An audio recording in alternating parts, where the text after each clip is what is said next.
You have 24 hours to vacate this property. That's how the letter started, right at the top, bold as a slap on this official-looking HOA letterhead, like they thought fancy paper could make an eviction sound reasonable. 24 hours to leave the house. My grandfather built the place he poured his whole life into. The place he'd handed over to me on his last night with a squeeze of my hand that said everything he didn't have words left for. Yeah, that's how my Tuesday morning started.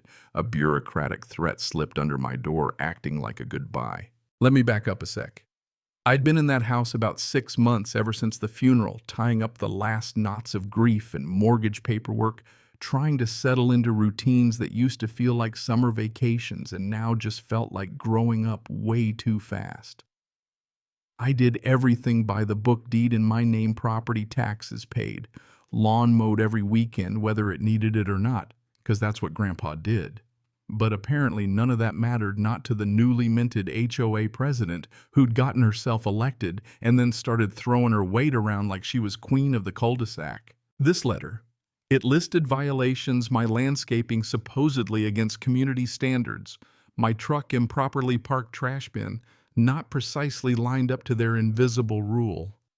Thing is, every tree in that yard was planted by my grandpa's hands. My truck hadn't moved since winter, and the trash bin was right where every neighbor put theirs. I swear if they'd cited me for breathing too loud, it would have made just as much sense. So what do you do when someone tries to erase your family's legacy with a piece of paper? I called the HOA office voice, polite as I could manage, and got put on hold for 3 solid minutes of elevator music before some woman with a name tag voice told me all my answers were in the handbook, and if I wanted a copy, I could come by the office and buy one for $35. I nearly laughed. Instead, I thanked her and hung up, jaw tight enough to make my head throb. Anger wasn't going to win this. I needed facts. I pulled out the HOA documents, every clause, every bylaw, every footnote. I combed through them like I was prepping for a court case, which in a past life I actually used to do. It didn't take long to realize every single violation was bogus. Parking restrictions didn't apply to driveways. The landscaping clause was so vague it could mean anything or nothing. Trash bins were fine as long as they weren't out on non-collection days. This wasn't about rules. This was about power. I called a neighbor, the kind older guy who'd brought over a casserole after Grandpa passed. He sounded wary, like he was waiting for a trap. Turns out, ever since the new president took over, half the block had gotten slapped with violation notices. Most people just paid the fines or gave up. One family moved out for their mental health. That was all I needed to hear. The more I dug, the more it stank. I started a spreadsheet, names, dates, the timeline of every enforcement letter and fine.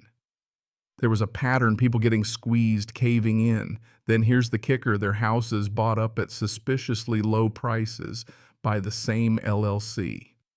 It looked like a corridor right through the neighborhood, and you better believe my house was dead center. I headed to the library, that quiet corner with the smell of dust and old paper, and dove into public records. Every property sold under pressure went to the same shell company. And digging into the business filings, I found the president's old disclosure forms. Before she was president, she'd listed that development firm as a client. But when she became president, that little detail vanished. Coincidence? Not likely. Back at home, I spread everything on Grandpa's desk: letters, timelines, copies of board meeting minutes, maps with red pins.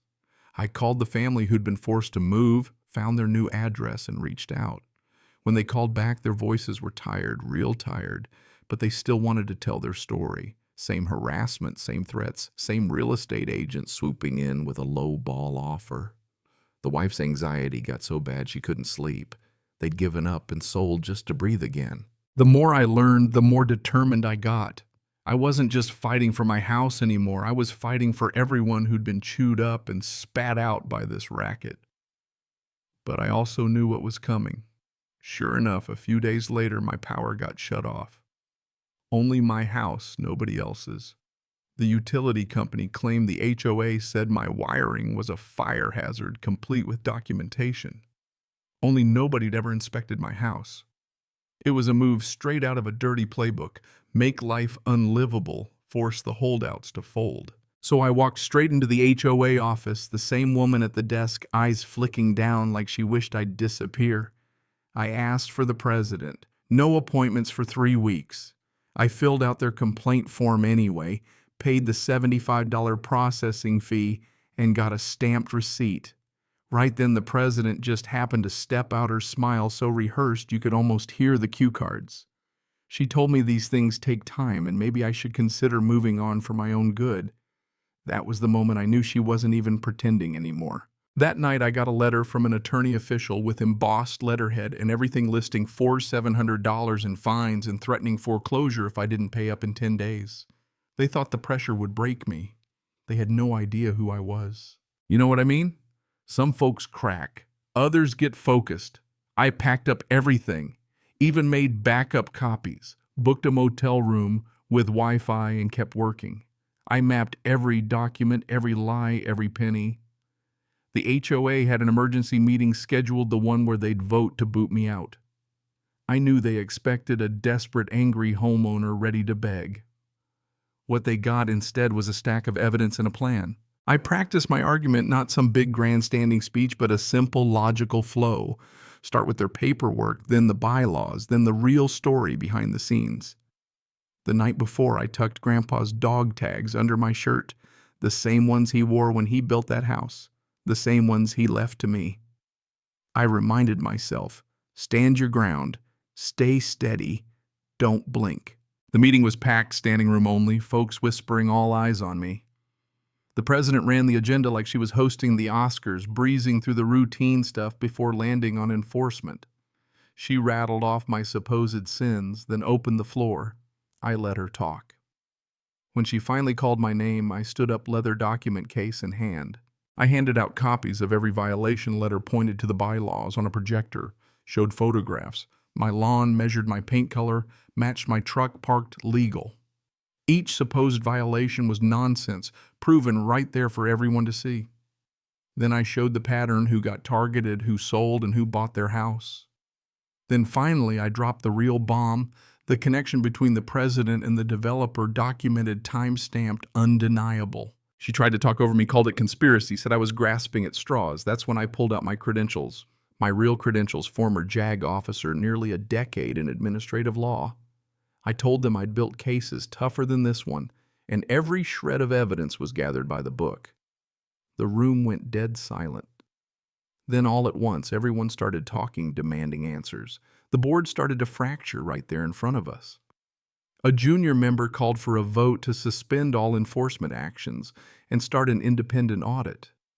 Another called for her removal.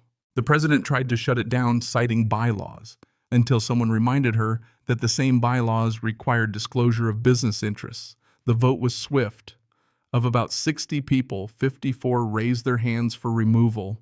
2 minutes later, the president was gone, her power evaporating faster than a summer rain.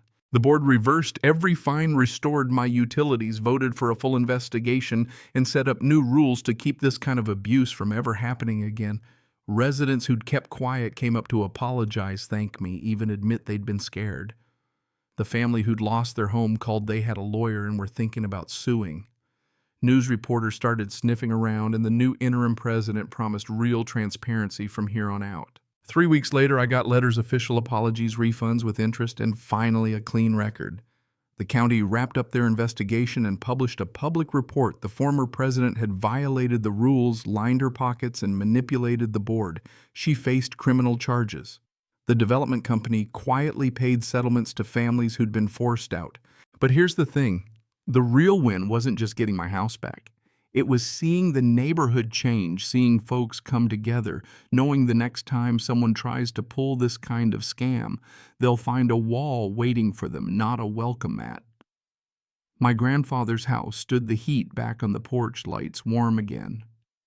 I kept the files as a reminder of how easy it is for power to corrupt and how important it is to stand up even when your knees are shaking. So let me ask you, after all that, what would you do if someone tried to steal your family's legacy? Would you fight or would you run? Drop a comment below. Tell me your story, your nightmare, your small victory. Because justice only lives where folks demand it. Smash that like button, share this with someone who needs to hear it, and stick around, 'cause you never know which story's coming next.